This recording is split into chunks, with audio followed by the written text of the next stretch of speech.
नमस्कार मित्रों, जय माता दी। स्वागत है आप सभी का हमारे YouTube चैनल के ऊपर। आज अपन बात करने वाले हैं कि नववर्ष 2023 है वो तुला लग्न है या फिर तुला राशि के जो भी जातक जातिकाएं हैं उनके लिए कैसा रहने वाला है, उनके लिए क्या क्या अचीवमेंट्स लेकर आ रहा है और किन किन चीजों को लेकर, किन क्राइटेरिया को लेकर उन्हें अभी से सावधान या सतर्क हो जाना चाहिए और रेगुलर है उन चीजों के लिए उन्हें रेमेडीज है अभी से स्टार्ट कर देनी चाहिए। सारी चीजें अपन गोचर के माध्यम से प्रैक्टिकल देखने वाले हैं और समझने वाले हैं। और अपन ये मान सकते हैं कि तुला लग्न के हर क्राइटेरिया के बारे में, यानी कि उनके स्वास्थ्य से देख लें या फिर उनके धन की स्थिति को लेकर देख ले, घर के माहौल को या फिर वैवाहिक जीवन को देख ले, भाग्य को लेकर, क्रम को लेकर, लाभ को लेकर, उनकी इच्छाएं महत्वाकांक्षाएं कैसे पूरी होगी या फिर नहीं होगी, उनके हर क्राइटेरिया को अपन डिटेल से प्रैक्टिकल समझने वाले हैं और डिस्कशन करने वाले हैं। तो सबसे पहले अपन बात करते हैं कि जिनको पता नहीं है कि मेरा चार्ट है तुला लग्न का है या फिर नहीं है, तो वह सीधा सा एक काम कर ले कि उनके जो कुंडली का पहला खाना है, ये जो पहला घर है, इसमें अगर 7 नंबर लिखा हुआ आ रहा है तो बाय डिफॉल्ट आपका चार्ट हो जाएगा तुला लग्न का। इसी हिसाब से अगर बात करें अपन राशि की कि अपनी राशि है वो तुला राशि है या फिर नहीं है, तो वो देखते हैं अपन चंद्रमा की प्लेसमेंट से। यानी कि आपके कुंडली में जो 12 खाने हैं उनमें आपको देखनी है कि चंद्रमा के जहां पर प्लेसमेंट है, जिस घर के अंदर प्लेसमेंट है, अगर उस भाव के अंदर 7 नंबर लिखा हुआ आ रहा है, यानी कि 7 डिजिट लिखा हुआ आ रहा है, तो आपकी राशि हो जाएगी तुला राशि। अब चलते हैं अपन ट्रांजिट की ओर, जो इनको पूरी साल इफेक्ट करने वाले हैं। सबसे पहले तो केतु देव है जो कि लग्न के अंदर उनकी प्लेसमेंट है और अक्टूबर 2023 तक रहने वाले हैं। इनके अपोजिट राहु देव है, वो है आपके मेष राशि के अंदर और अक्टूबर 2023 तक इफेक्ट डालने वाले हैं। बृहस्पति देव की बात करें तो बृहस्पति देव है आपके मीन राशि के अंदर और वो अप्रैल 2023 तक इफेक्ट डालेंगे यहाँ से मीन राशि से। और अपन ये मान सकते हैं कि मई के बाद में जो उनका इफेक्ट है वो आएगा आपके 1 नंबर राशि यानी कि मेष राशि से। अब बात करें शनिदेव की, तो शनिदेव वर्तमान में है आपके मकर राशि के अंदर और 17 जनवरी के बाद में वो आ जाएंगे आपके कुंभ राशि के अंदर। तो कुंभ राशि से पूरा इफेक्ट डालने वाले हैं पूरे साल भर। अब सबसे पहले देखें अपन, तुला लग्न है, तुला राशि है, उनको क्या क्या चीजें अचीव होने वाली है, क्या क्या अचीवमेंट्स उनके हाथ लगने वाले हैं। शनिदेव की बात करें तो शनिदेव है केंद्र के भी स्वामी है और त्रिकोण के भी स्वामी है। यानी चौथा भाव जो केंद्र का घर है और पांचवा घर जो त्रिकोण का भाव है, यानी केंद्र त्रिकोण दोनों भावों के स्वामी है और स्वयं की राशि के अंदर उनकी प्लेसमेंट है। तो सर्वाधिक योगकारक ग्रह अभी इनके लिए बन रहे हैं और सबसे अच्छे रिजल्ट है वो शनिदेव ही इनको देने वाले हैं। क्या क्या रिजल्ट देने वाले हैं वो देखते हैं अपन। शनिदेव है उनकी प्लेसमेंट है आपके 5वें घर के अंदर। सबसे पहले देखते हैं कि शनिदेव कौन कौन से घर एक्टिवेट करेंगे। शनिदेव की प्लेसमेंट है 5वें घर के अंदर, उनकी तीसरी दृष्टि है वो आ जाएगी आपके 7वें घर के ऊपर। इसके अलावा शनिदेव है 7वीं दृष्टि से देखेंगे आपके लाभ भाव को और जो 10वीं दृष्टि है उससे देखेंगे आपके धन भाव को। तो सबसे पहले तो धन भाव को एक्टिवेट कर दिया, लाभ भाव को एक्टिवेट कर दिया, सप्तम भाव है उसको एक्टिवेट कर दिया और पंचम भाव में उनकी प्लेसमेंट है तो उसको भी एक्टिवेट उन्होंने कर रखा है। तो देखो धन भाव और लाभ भाव और सप्तम भाव है उससे अपन डेली सेल परचेज है, कस्टमर फ्लो है, वो अपन सप्तम भाव से देखते हैं। लाभ भाव है यानी कि जिस बिजनेस के अंदर है, जिस व्यापार के अंदर है, जिस कार्य क्षेत्र के अंदर है, उसमें जो काम कर रहे हैं उसके एवज में जो अपने को पैसा मिलता है, जो प्रॉफिट मिलता है, वो देखते हैं अपन 11वें घर से। इसके अलावा अपनी डिजायर्स है, इच्छाएं हैं, महत्वाकांक्षाएं है, वो कैसे पूरी होगी, कैसे डिजायर फुलफिल होगी, वो देखते हैं अपन 11वें घर से। दूसरे घर से देखते हैं अपन धन की स्थिति है, सेविंग्स की स्थिति है, खान पान की स्थिति है, वाणी की स्थिति है, कुटुंब की स्थिति है, ये अपन दूसरे घर से देखते हैं। तो शनि देव है उन्होंने पूरा सपोर्ट कर दिया है कि आपका बिजनेस है यानी कि कस्टमर फ्लो है अच्छा रहने वाला है, डेली सेल परचेज आपकी अच्छी होने वाली है। और अगर विवाह नहीं हो पा रहा था तो 7वां घर एक्टिवेट होने वाला है, इसका मतलब विवाह नहीं हो पा रहा तो विवाह आपका 2023 के अंदर होने वाला है। इसके अलावा 11वां घर आपकी जितनी भी डिजायर्स है, इच्छाएं हैं, महत्वाकांक्षाएं, वो सारी की सारी पूरी होने वाली है यानी कि फुलफिल होने वाली है। इसके अलावा जिस भी कार्य क्षेत्र के अंदर है, जो भी आप बिजनेस कर रहे हैं, जो भी आप काम कर रहे हैं, उसके अंदर आपको अच्छा धन लाभ होने वाला है। आपकी सेविंग्स है बहुत अच्छी होने वाली है, यानी कि अपन ये मान सकते हैं कि अकाउंट में अच्छे पैसे आपके ओवरऑल आने वाले हैं। और बात करें तो शनिदेव है 5वें घर में और शनिदेव का अपने को नेचर पता है कि शनिदेव जिस भाव के अंदर बैठ जाते हैं उस भाव की जो भी शुभ क्रम है या फिर उस शुभ कारक तत्व है उनको प्रोटेक्ट करते हैं, उनकी सुरक्षा कवच की तरह से अपन इनको देखते हैं। तो 5वां घर है उससे अपन किसी भी तरह की लर्निंग है, अपनी जो पहली संतान है, अपने प्रेम संबंध है, वो सारी चीजें, इसके अलावा स्ट्रॉन्ग लाइकिंग है, वो अपन देखते हैं। तो इसका मतलब क्या है कि अगर आपके संतान की प्लानिंग चल रही थी, आप शादीशुदा है और संतान की प्लानिंग चल रही थी, तो 2023 के अंदर आपको संतान मिल सकती है यानी कि बच्चा कंसीव हो सकता है। इसके अलावा अगर प्रेम संबंध है तो आपका प्रेम विवाह की प्लानिंग थी तो उसके लिए भी शनिदेव सपोर्ट कर रहे हैं, क्योंकि पांचवा घर भी एक्टिवेट है और आपके सातवां घर भी एक्टिवेट है और दोनों से साथ में स्ट्रिंग बन रही है।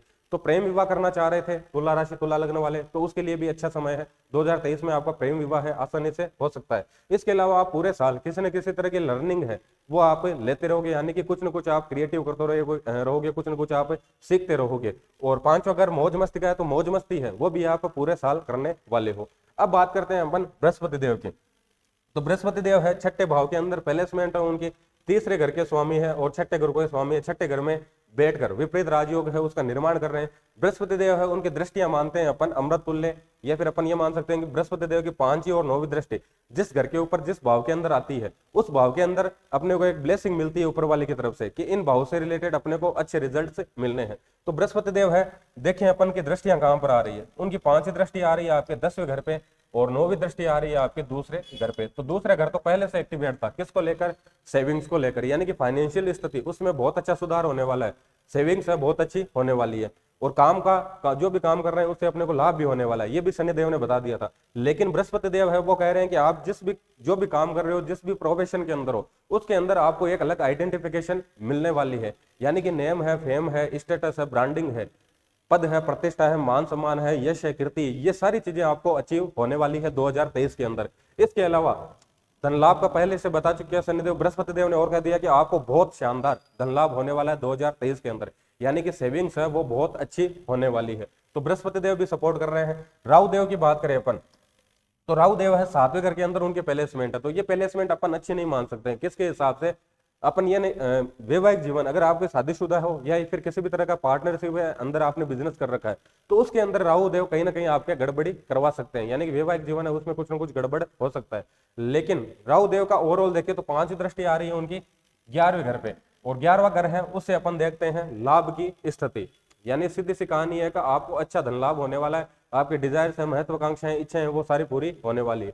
राहु देव की 9वीं दृष्टि की बात करें तो वो आ रही है तीसरे घर पे। अब तीसरा घर नेटवर्किंग का है, तीसरा घर कमीशनिंग का है, तीसरा घर शॉर्ट ट्रेवलिंग का है, तीसरा घर डॉक्यूमेंटेशन का है, तीसरा घर प्रेजेंटेशन का है, यानी कि इन सभी प्रोफेशन से अगर जुड़कर आप काम कर रहे हो तो इसके अंदर आपको शानदार सक्सेस दिलाने वाले हैं राहु देव।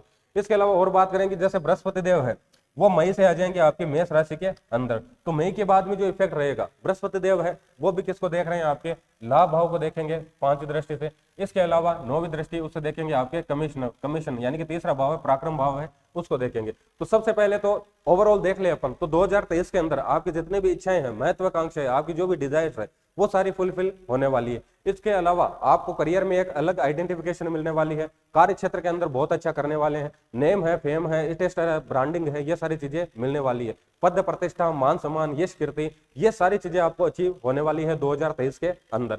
इसके अलावा अगर किसी भी तरह की टूर ट्रेवलिंग का काम कर रहे हैं, किसी भी तरह के कमीशनिंग का काम कर रहे हैं, किसी भी तरह के डॉक्यूमेंटेशन का काम कर रहे हैं, किसी भी तरह का नेटवर्किंग का आप काम कर रहे हैं, किसी भी तरह के सोशल मीडिया से जुड़कर अगर आप काम कर रहे हैं तो उन सभी कामों के अंदर आपको सक्सेस मिलने वाली है। ओवरऑल 2023 से आपके लिए गोल्डन टाइम पीरियड रहने वाला है। किन चीजों को लेकर आपको सावधान रहना चाहिए, सतर्क रहना चाहिए, रेमेडी अभी से स्टार्ट कर देनी चाहिए। सबसे पहले तो बात करें केतु देव है उनकी लग्न के अंदर प्लेसमेंट है और अपन ये मान सकते हैं कि कोई भी ग्रह है निसर्ग शुभ ग्रह है अगर लग्न से संबंध बना रहा है तो कहीं ना कहीं अपने को हेल्थ इश्यू वो दे सकता है। तो अपन ये मान सकते हैं कि फिजिकल एक्टिविटी है वो आपको अभी से स्टार्ट कर देनी चाहिए, कुछ ना कुछ फिजिकल एक्टिविटी है वो आपके करते रहना चाहिए। इसके अलावा केतुदेव का जो नेचर है, केतुदेव है उनके पास धड़ है, सर नहीं है, तो अपन ये समझ सकते हैं कि कहीं ना कहीं आपके माइंड में ऐसा रहेगा कि मेरा तो दिमाग है सही से काम ही नहीं कर रहा है 2023 के अंदर, मैं मेरी बुद्धि है उसका सही से यूज ही नहीं ले पा रहा हूँ। ऐसी मनोस्थिति आपके साथ में बन सकती है, यानी कि मनोस्थिति से लेकर थोड़ी आप परेशानी देख सकते हो। बाकी ओवरऑल है गोल्डन रहने वाला है। और बात करें अपन कि और क्या सावधानी अपने को रखनी चाहिए, राहु देव है उनकी प्लेसमेंट है आपके 7वें घर के अंदर। इसका मतलब क्या है कि वैवाहिक जीवन है, पार्टनर के स्वास्थ्य का आपको थोड़ा ध्यान रखना होगा और अपन ये भी मान सकते हैं कि पार्टनर के साथ में जो भी संबंध है आपके वो थोड़े मधुर होने चाहिए, उनके साथ में आप रिलेशन है उसमें किसी भी तरह की आप गड़बड़ी है ना करें। इसके अलावा शनिदेव है वो रहेंगे 5वें घर में, तो शनिदेव का नेचर ये है कि जिस भाव के अंदर बैठ जाते हैं, जिस राशि के अंदर बैठ जाते हैं, जिन चीजों पर उनका प्रभाव आ जाता है, दृष्टि से देख लें, उनकी राशि से देख लें, उनके प्लेसमेंट से देख लें, तो उन भावों के जितनी भी चीजें हैं, उनकी जो भी जिम्मेदारी है उनका अपने को ईमानदारी से निर्वहन करना होता है। अगर वो नहीं करते हैं तो शनिदेव अपने को नेगेटिव रिजल्ट देना स्टार्ट कर देते हैं। तो पांचवा वगैरह है प्रेम संबंध का। प्रेम संबंध में आप किसी भी तरह की लापरवाही ना करें। अपन ये मान सकते हैं किसी भी तरह की धोखेबाजी है, चीटिंग है, उसके अंदर आप ना करें। इसके अलावा पांचवा करें संतान का, तो संतान से रिलेटेड जो भी जिम्मेदारियां हैं उनका आप ईमानदारी से निर्वहन करें। सातवीं दृष्टि से देखेंगे 11वें घर को, यानी कि आपके जो भी बड़े भाई है, सामाजिक दायित्व जो भी है उनका आप ईमानदारी से निर्वहन करें। इसके अलावा बात करें अपन तो जो 10वीं दृष्टि है वो आ रही है आपके दूसरे घर के ऊपर। इसका मतलब कुटुंब से रिलेटेड जो भी जिम्मेदारी है उनका आप ईमानदारी से निर्वहन करें। आपकी वाणी है, आपका खान पान है, उस पर आपका विशेष रूप से नियंत्रण होना चाहिए, ध्यान होना चाहिए।